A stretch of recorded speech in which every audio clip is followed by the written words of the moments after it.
ఇప్పుడంతా వెస్ట్రన్ కల్చర్ని ఫాలో అవుతున్నారు. పట్టణాల నుంచి పల్లెల వరకు అంతా పాశ్చాత్య పోకడలకు అలవాటు పడుతున్నారు.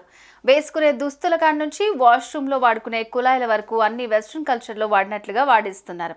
ఇంతేకాదు ఈ మధ్య వంటింట్లో వాడే పాత్రలు కూడా అలాంటివే. అయితే నాన్ స్టిక్ పాత్రలు వాడే విధానంలో మాత్రం కొందరు తప్పులు చేస్తూ చివరికి ఇబ్బందుల పాలవుతున్నారు. ఇలా వాడటం వల్ల చాలా సమస్యలు వస్తాయని నిపుణులు చెప్తున్నారు.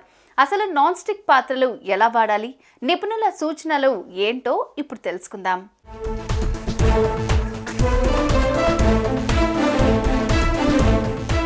నాన్ స్టిక్ పాత్రలు వాడకం ఎక్కువైపోయిందనే చెప్పాలి. మట్టి పాత్రలు, ఇనుప పెనాలు వాడటం వల్ల చాలా ఉపయోగాలున్నాయని తెలియటంతో కొందరు ఇప్పుడిప్పుడే మట్టి పాత్రలను వాడేందుకు ఆసక్తి చూపిస్తున్నారు.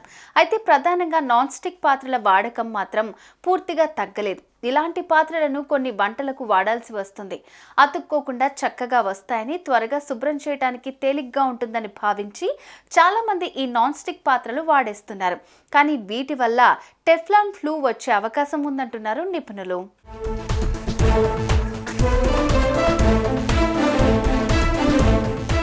ఇక విషయానికి వస్తే టెఫ్లాన్ అనేది ఒక సింథటిక్ రసాయనం. దీంట్లో ఫ్లోరిన్, కార్బన్ కలిసి ఉంటాయి. నాన్ స్టిక్ పాత్రలకు అతుక్కోకుండా ఉండేందుకు ఈ టెఫ్లాన్ కోటింగే కారణమని చెప్పొచ్చు. వీటిని సరిగ్గా ఉపయోగించకపోతే టెఫ్లాన్ ఫ్లూ రావచ్చని నిపుణుల అభిప్రాయం. అయితే మనం ఇప్పుడు ఎక్కువగా వాడుతున్న నాన్ స్టిక్ పాత్రలను అతిగా వేడి చేయటం వల్ల అందులో ఉన్న రసాయనాలు గాల్లోకి విడుదలవుతాయి. తద్వారా వేడి సెగల్ని పీల్చడం ద్వారా ఫ్లూ లాంటి సమస్యలు వస్తాయట.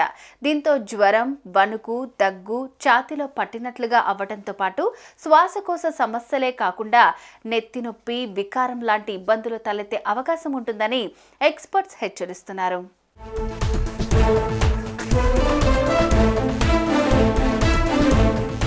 అయితే చాలా మందికి ఈ విధమైన నాన్ స్టిక్ పాత్రలను గ్యాస్ మీద పెట్టి వేడి చేసే అలవాటు ఉంటుంది. ఆ తర్వాత వాటిలో నూనె పోసి వంట చేస్తూ ఉంటారు. అలా చేయటం వల్ల అందులో ఉన్న సహజ నాన్ స్టిక్ కోటింగ్ రోజు రోజుకు కరిగి రసాయనాలు విడుదలవుతాయి. ఇలా కాకుండా ముందు గ్యాస్ పై ఈ పాత్రలు పెట్టిన వెంటనే నీళ్లు లేదా నూనె పొయ్యాలని ఎక్స్పర్ట్స్ సజెస్ట్ చేస్తున్నారు. ఆ తర్వాత వంట చేస్తే ఈ పాత్రలు చాలా కాలం ఉండడంతో పాటు రసాయనాలు విడుదలయ్యే అవకాశం తక్కువగా ఉంటుందని నిపుణుల అభిప్రాయం.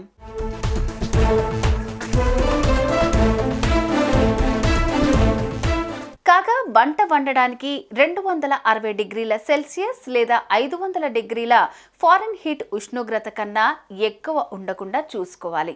ఈ నాన్ స్టిక్ పాత్రలు వాడే సమయంలో స్టీల్ స్పూన్లు కాకుండా కట్టెతో తయారు చేసిన చెంచాలు వాడటం చాలా మంచిదని కూడా చెప్తున్నారు. ఇక ఈ పాత్రలను వేడిగా ఉన్నప్పుడు అస్సలు కడగకూడదట. అందులో నీళ్లు పోస్తే నాన్ స్టిక్ కోటింగ్ పోయి ఆ పరికరాలు ఎక్కువ కాలం నిలిచే అవకాశం ఉండదట.